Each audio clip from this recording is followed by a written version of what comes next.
Shalom Bapak Ibu yang dikasihi oleh Tuhan, kita berjumpa kembali dalam ibadah kita pada kesempatan ini. Harapan kita semua, kita boleh senantiasa ada di dalam kekuatan iman kita, kepercayaan kita yang terus melekat kepada Allah. Bahwa segala sesuatu yang terjadi di dalam waktunya mengajarkan bagi kita banyak hal dalam hidup ini, memperkaya akan kita dengan segala pengertian, akan segala pertumbuhan kita kepada Dia dalam berbagai-bagai situasi dari kehidupan kita. Itu sebabnya pada pagi hari ini kita mempersiapkan diri kita untuk menyembah Allah, memuji Tuhan dan mendengarkan firman-Nya. Namun sebelumnya saya mengajak kita berdoa. Kita berdoa. Bapa yang sangat baik,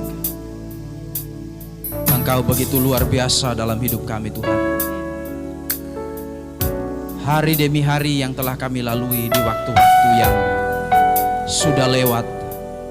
Dan sampai hari ini, sampai dengan jam ini Tuhan, kami tahu dan kami percaya mata-Mu tertuju kepada kami, mengajarkan kami bagaimana harusnya kami hidup dan bagaimana kami melihat akan kekayaan kemuliaan dan kebaikan demi kebaikan yang Tuhan gelar dalam hidup kami.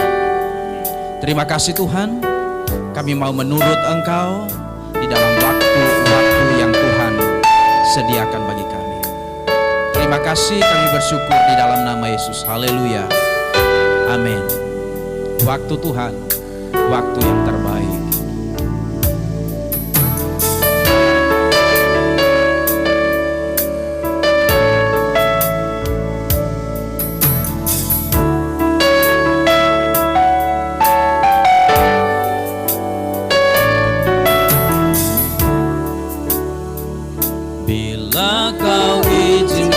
Sesuatu terjadi, ku percaya semua untuk kebaikanku. Bila nanti telah tiba waktuku, ku percaya kuasa-Mu memulihkan hidupku. Bila Kau sesuatu terjadi, ku percaya semua untuk kebaikanku. Bila nanti telah tiba waktuku, ku percaya kuasa-Mu memulihkan hidupku. Amin. Waktu Tuhan yang terbaik, walau kadang tak mudah lewati cobaan, ku tetap percaya waktu Tuhan pasti yang terbaik. Waktu Tuhan pasti yang terbaik, walau kadang tak mudah dimengerti. Lewati cobaan, ku tetap percaya waktu Tuhan pasti yang terbaik. Waktu Tuhan pasti yang terbaik. Amin. Walau kadang tak mudah dimengerti, lewati cobaan, ku tetap percaya waktu Tuhan pasti yang terbaik. Ajar kami Tuhan untuk bersabar dalam waktu-Mu. Yesus Tuhan, Engkau yang menuntun langkah-langkah kami hingga pada detik ini Tuhan. Sekalipun banyak hal yang tak dapat kami mengerti, tapi satu hal yang dapat kami andalkan bahwa firman-Mu ya dan amin. Firman-Mu lah jaminan atas seluruh keadaan hidup kami. Bahwa hidup kami ini bukan hanya dari roti saja, tapi dari setiap firman-Mu yang keluar dari mulut-Mu sendiri. Terima kasih Tuhan.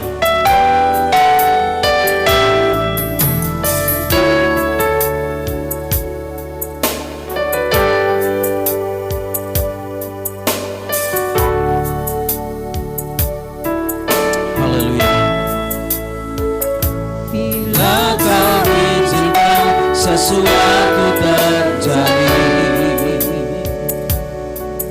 ku percaya semua untuk kebaikanku. Bila nanti telah tiba waktumu, ku percaya kuasa-Mu memulihkan hidupku. Bila Kau izinkan sesuatu terjadi, ku percaya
kasih Yesus.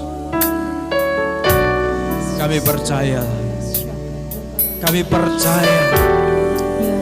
Kami percaya kepadamu Tuhan. Bahkan sehelai saja daripada rambut kami tidak akan jatuh dan gugur jikalau Tuhan tidak menghendakinya.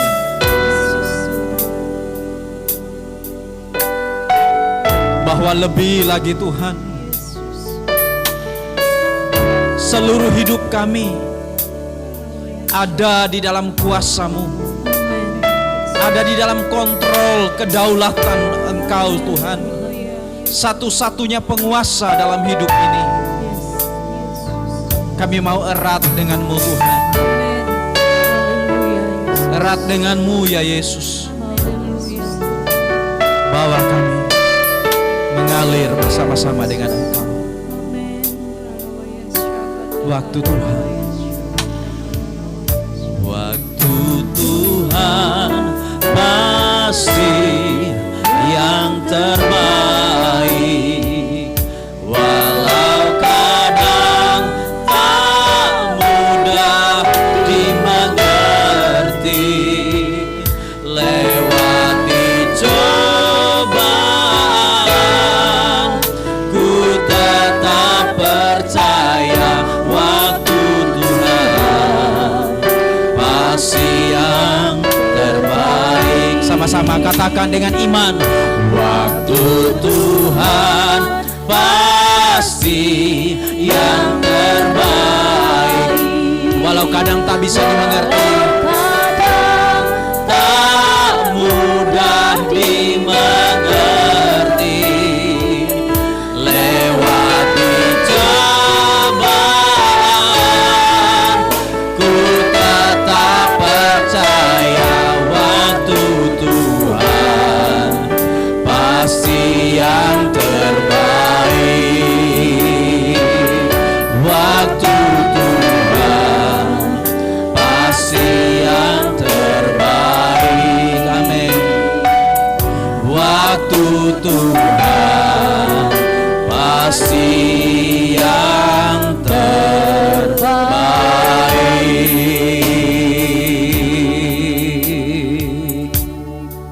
Engkau memilih yang terbaik buat kami Tuhan. Amin. Dalam segala musim dari hidup kami ini, kami percaya bahwa Engkau tidak pernah meninggalkan kami. Engkau menyertai kami Tuhan, sebab Engkau Allah Immanuel yang sudah berjanji sekali-kali tidak akan pernah membiarkan kami. Terima kasih Tuhan, kami bersyukur dan kami akan bersorak-sorak bagi nama-Mu, Sang nama yang layak untuk dipuji untuk selama-lamanya. Di dalam nama Yesus, semua yang percaya sama-sama katakan amin.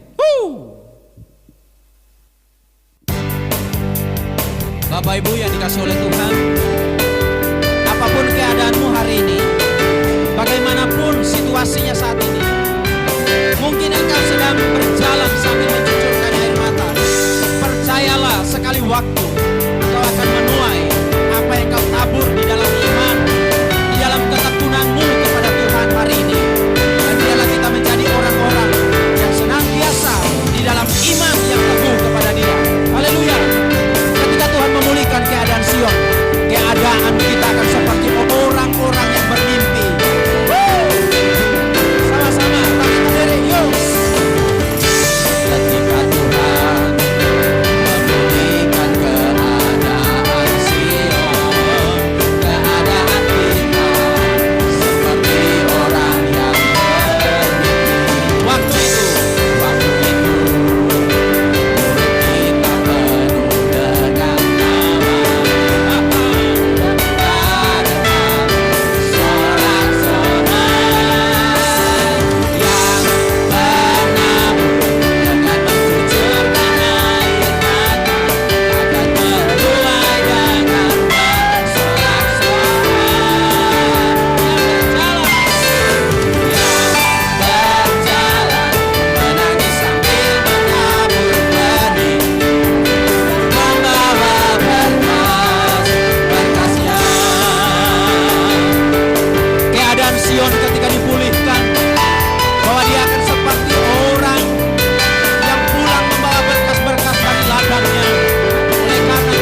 Shalom Bapak Ibu Saudara sekalian, kita dapat bertemu sekalipun lewat rekaman video ini.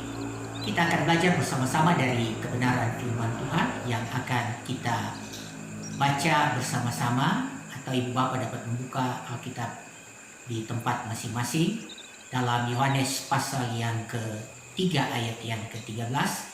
Di sini merupakan perkataan daripada Tuhan Yesus sendiri yang berkata demikian, tidak ada seorang pun yang telah naik ke sorga selain daripada Dia yang telah turun dari sorga, yaitu Anak Manusia. Kita akan belajar bersama-sama dari ayat tersebut, yaitu mengenai pengertian kenaikan Kristus bagi kita. Saya akan memberikan 3 pengertian tentang kenaikan Kristus bagi orang percaya. Bapak Ibu Saudara sekalian, sebelum kita akan belajar bersama-sama dari 3 pengertian kenaikan Kristus bagi kita, terlebih dahulu kita harus mengerti bahwa ayat-ayat ini ditanyakan oleh orang di luar sana. Benarkah ayat ini atau Yesus sendiri yang berkata bahwa hanya Dia seorang dirilah yang telah pergi ke surga, ataukah ada orang lain? Bapak Ibu Saudara sekalian, Herman Bavinck adalah seorang teolog reform yang berasal dari Belanda, berkata bahwa doktrin merupakan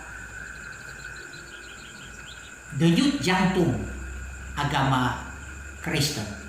Kita perlu memahami bahwa betapa penting doktrin bagi orang percaya. Dengan doktrinlah kita akan menjadi kuat di dalam apa yang kita percaya, yaitu Alkitab ini. Nah, Bapak Ibu Saudara sekalian, apakah benar klaimnya Yesus bahwa Dia adalah satu-satunya manusia yang telah naik ke surga? Ataukah sebelum Yesus ada orang-orang yang lain yang telah naik ke surga? Nah, ayat ini ditanyakan oleh orang yang berada di luar sana, yang menanyakan bahwa bukan Yesus yang pertama yang telah naik ke surga, tetapi pada perjanjian lama, kalau berangkat dari Kejadian pasal yang ke-5 ayat 24 dan 2 Raja-Raja pasal yang kedua ayat 1 sampai yang ke-11, di mana ayat-ayat tersebut, yaitu dalam Kejadian pasal yang kedua ayat yang ke-24, di sana dikatakan Henokh bergaul dengan Allah, lalu ia tidak ada, sebab ia telah diangkat oleh Tuhan.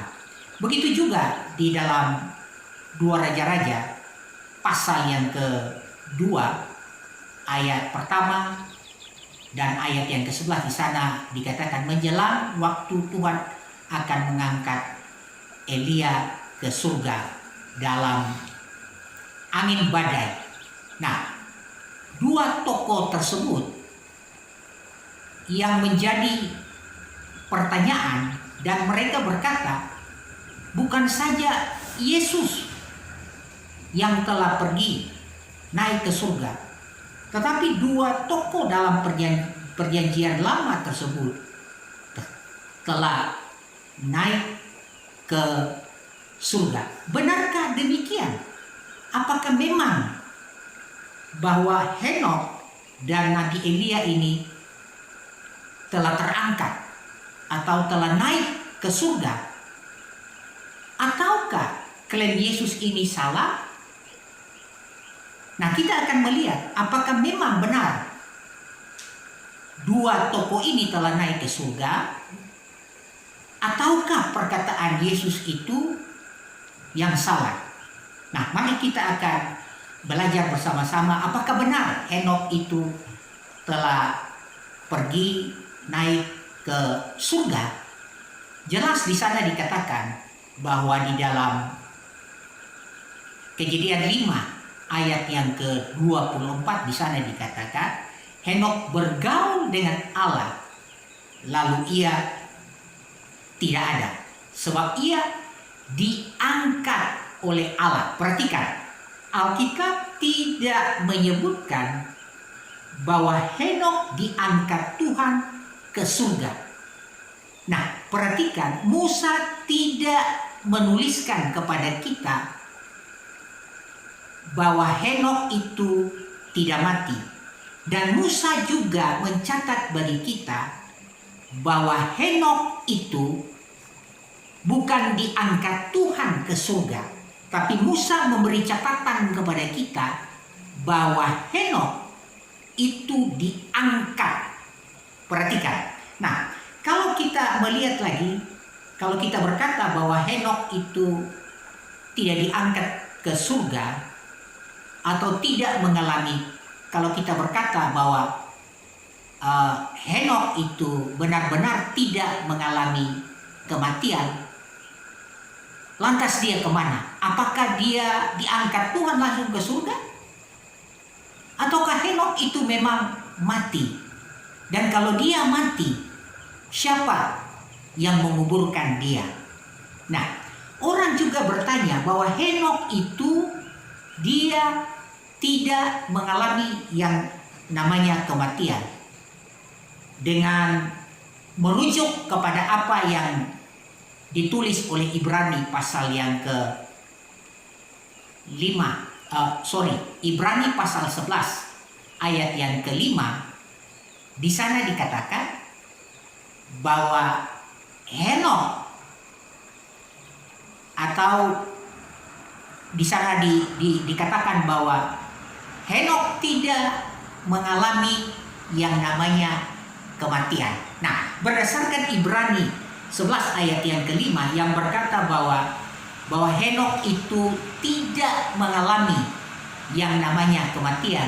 Sebentar dulu, kita harus melangkah lagi kepada ayat selanjutnya dari Ibrani pasal yang ke-11 ayat yang ke-13. Di sana dikatakan begini, semuanya mereka atau semua tokoh-tokoh mulai dari Adam, ayat-ayat yang di atas itu sampai kepada Abraham, termasuk Henokh di sana pun juga itu dikatakan bahwa mereka telah mati. Nah, perhatikan. Jadi ayat 5 berkata, Henokh tidak mengalami kematian, tetapi pada ayat yang ke-13 dari Ibrani pasal 11 berkata bahwa semua mereka telah mengalami kematian. Apakah ayat ini berkontradiksi? Yang satu bilang mati, tapi yang satu berkata tidak mati. Untuk memahami kedua ayat tersebut, marilah kita akan melihat, Bapak Ibu Saudara sekalian, ada dua jenis kematian yang dicatat di dalam Alkitab.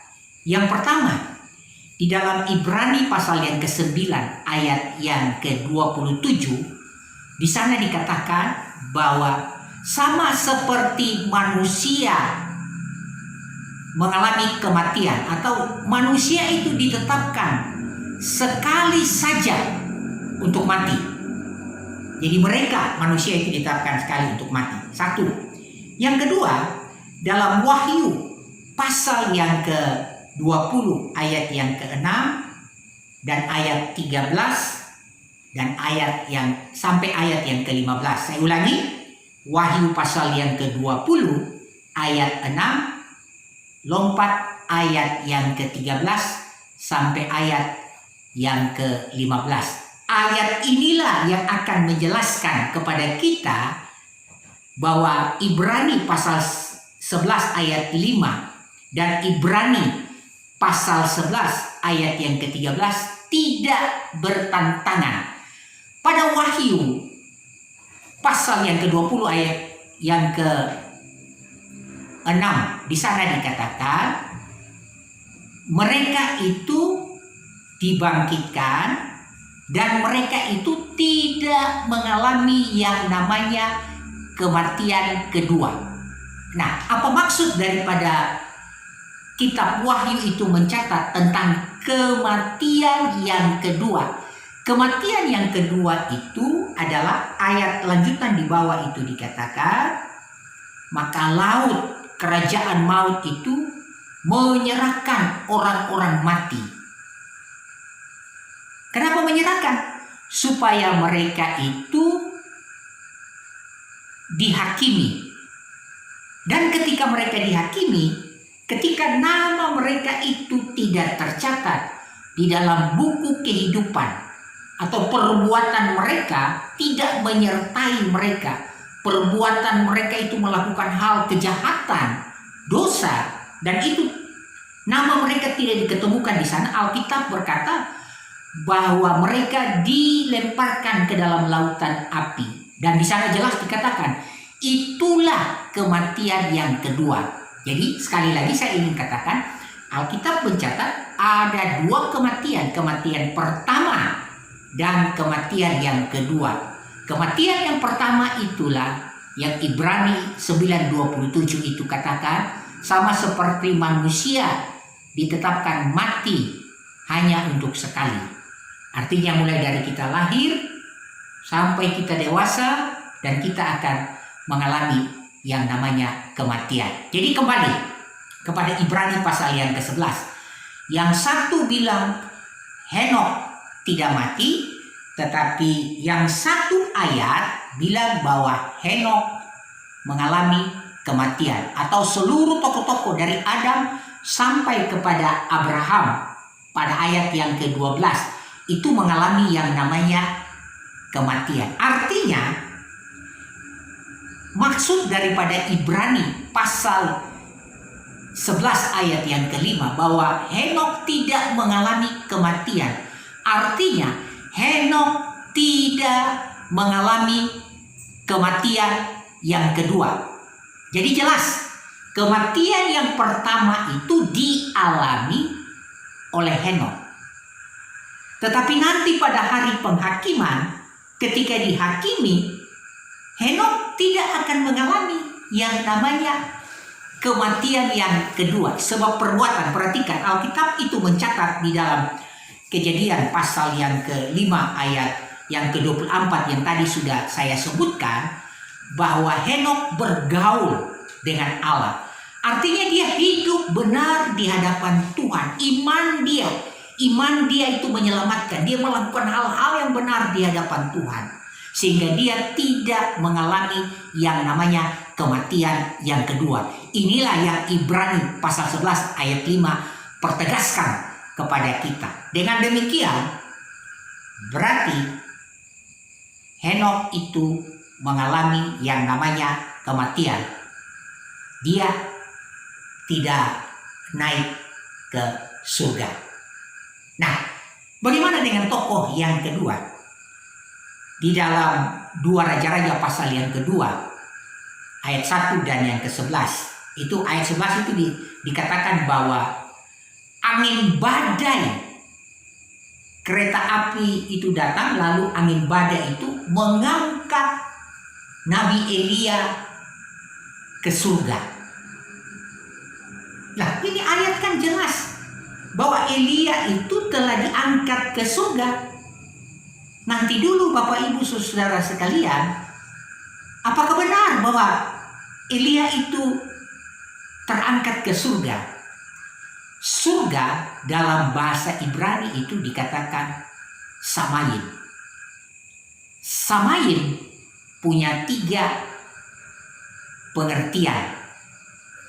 Yang pertama, Samayim itu dalam Kejadian pasal 1 ayat 15 sampai yang ke-17. Di sana dikatakan bahwa ada burung-burung terbang di udara. Nah, di udara atau di cakrawala.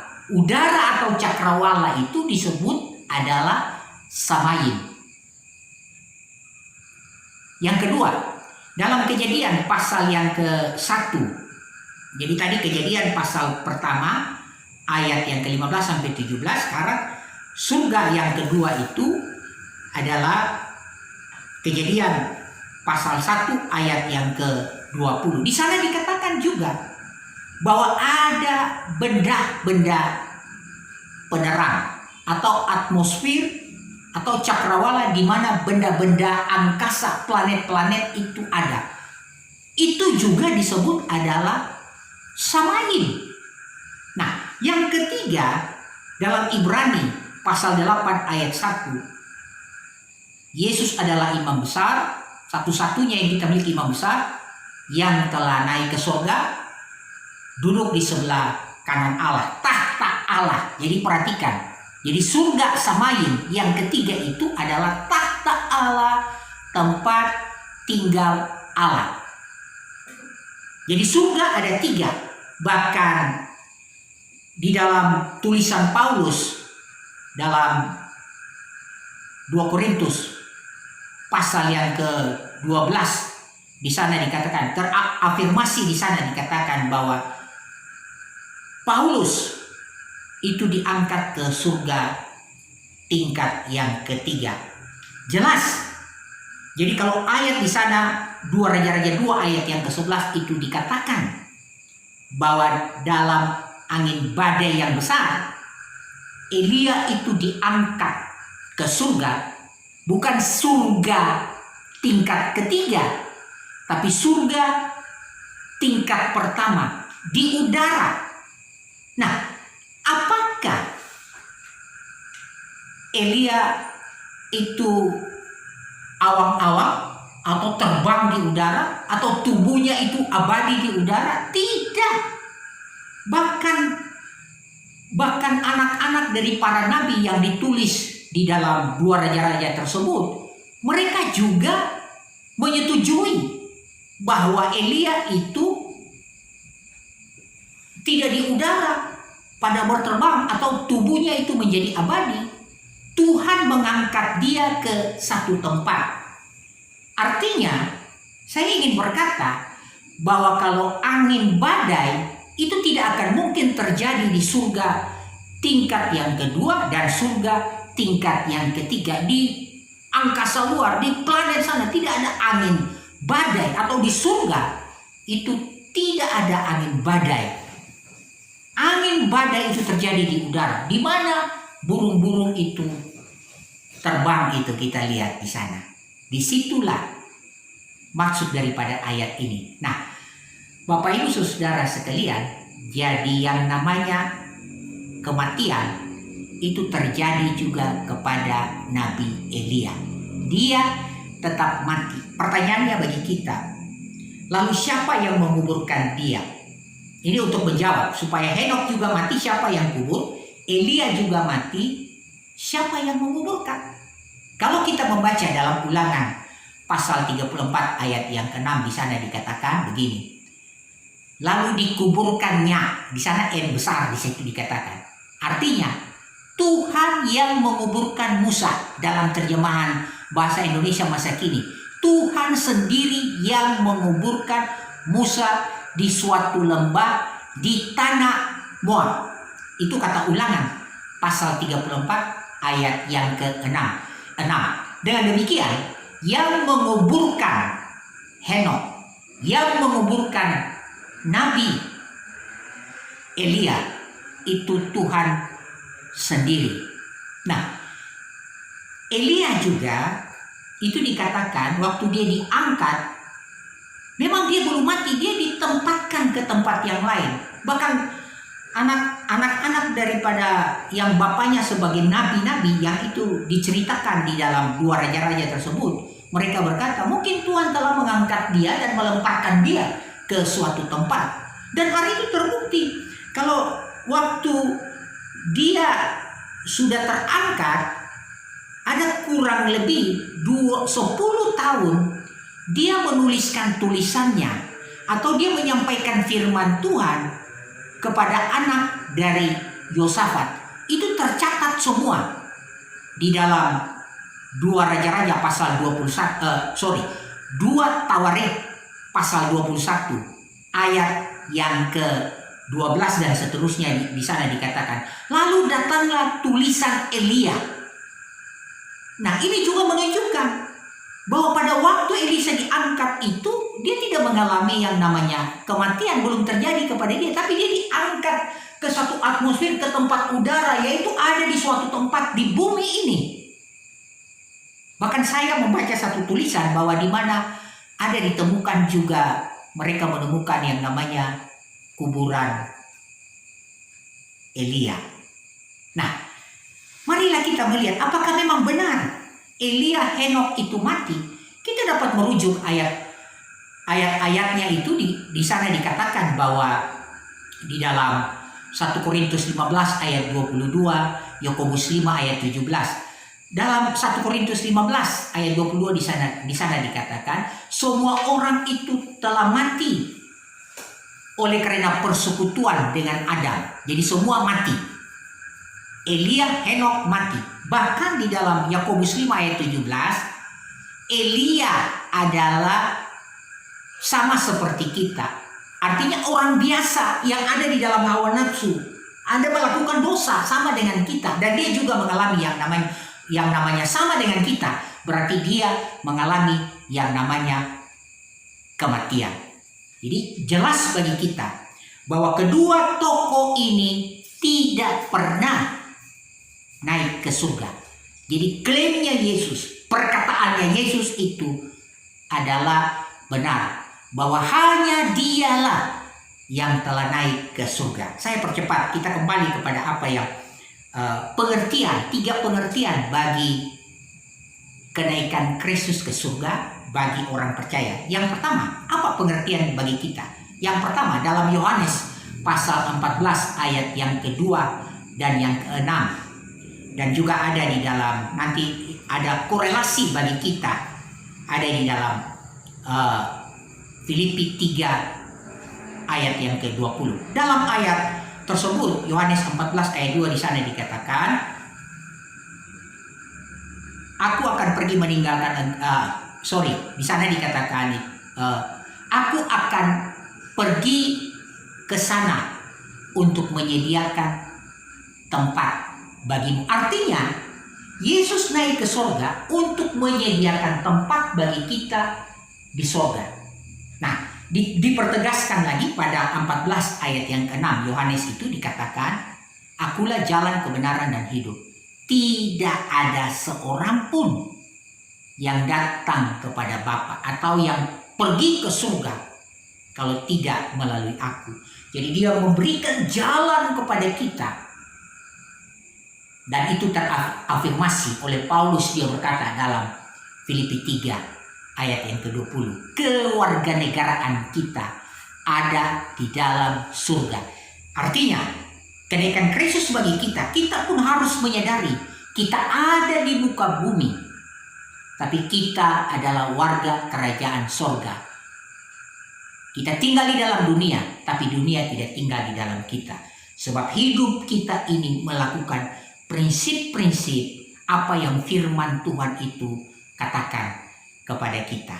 Itulah pengertian yang pertama. Dia pergi ke surga untuk menyediakan tempat agar kita dapat memiliki yang namanya surga serta hidup di dalam prinsip-prinsip kerajaannya surga. Yang kedua, masih di dalam Yohanes pasal 14 ayat yang ke-16 nanti ke ayat 18 itu di sana dikatakan. Ayat 16 itu dikatakan bahwa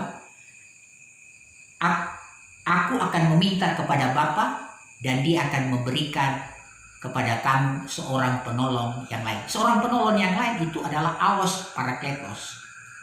Parakletos di situ adalah penolong. Allos itu yang lain. Jadi artinya secara fisik Yesus itu pergi. Tetapi secara roh dia itu menyertai kita.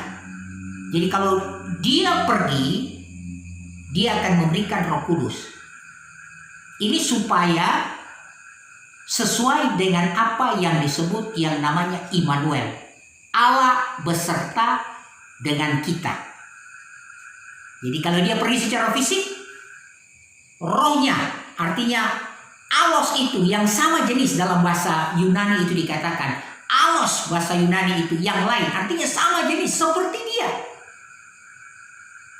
Jadi ada pribadi yang ketiga, kealahan yang ketiga itu tadi, yaitu Roh Kudus. Esensinya, keberadaannya itu sama. Dia tetap menyertai akan kehidupan kita. Tujuannya apa? Dalam Kisah Rasul pasal 1 ayat 8, kamu akan menjadi saksiku ketika Roh Kudus itu turun ke atas kamu. Yang terakhir, apa pengertian Yesus terangkat di surga? Dalam Yohanes pasal 5 ayat 30, aku tidak melakukan kehendakku sendiri, tapi aku melakukan kehendak Dia yang mengutus aku. Perhatikan, kalau Dia sebagai seorang utusan, saya ingin berkata, berarti itu ada waktunya bagi Dia. Sebagai manusia, untuk Allah yang tidak kelihatan itu, supaya bagaimana Allah yang tidak kelihatan itu dapat dilihat oleh manusia. Sebab kalau Allah itu yang transenden, Allah itu kudus, ketika Dia menampakkan diri kepada manusia, manusia tidak tahan, manusia akan mengalami yang namanya kematian. Nah, bagaimana supaya Allah yang transenden itu dapat dilihat, dapat turun berkomunikasi bersama-sama dengan manusia? Maka Dia perlu mengalami utusan, yaitu menjadi manusia. Yohanes 1 ayat 14, Sang Firman itu telah menjadi manusia dan tinggal bersama-sama dengan manusia itu. Itulah utusan. Nah, utusan pun juga itu kan ada masa waktu, itu terafirmasi dalam Efesus pasal 4 ayat yang ke-10. Ia yang telah turun, Ia juga yang telah naik. Jadi Ia telah turun, Dia telah mengalami yang namanya inkarnasi itu sebagai manusia. Ia yang telah naik berarti menyelesaikan tugasnya itu, dan Dia naik ke surga. Nah, pengertiannya bagi kita dalam Yohanes pasal yang ke-17 ayat yang ke-18, kalau tidak salah di sana dia katakan, sama seperti Bapa telah mengutus aku, jadi aku juga mengutus mereka ke tengah-tengah dunia. Bapa mengutus Yesus ke dunia, Yesus juga mengutus kita ke dunia. Marilah kita menjadi saksi-saksi Kristus. Kita ada di dalam dunia ini, kita harus tahu bahwa saya adalah utusan daripada Tuhan. Sebagai utusan, dia harus menjadi manusia. Mungkin dalam video yang lain saya akan berbicara tersendiri tentang bagaimana Yesus sebagai Tuhan itu diutus ke muka bumi. Kalau dia sebagai Tuhan, kenapa dia diutus ke muka bumi? Itu dalam video lain yang akan saya akan presentasikan kepada Bapak, Ibu, Saudara sekalian. Kiranya kebenaran firman ini memberikan kita pencerahan sehingga kita tidak diombang-ambingkan oleh pertanyaan, rupa-rupa pengajaran yang ada di luar. Kiranya firman ini memberikan peneguhan kepada kita. Shalom. Tuhan memberkati kita semua. Thank you.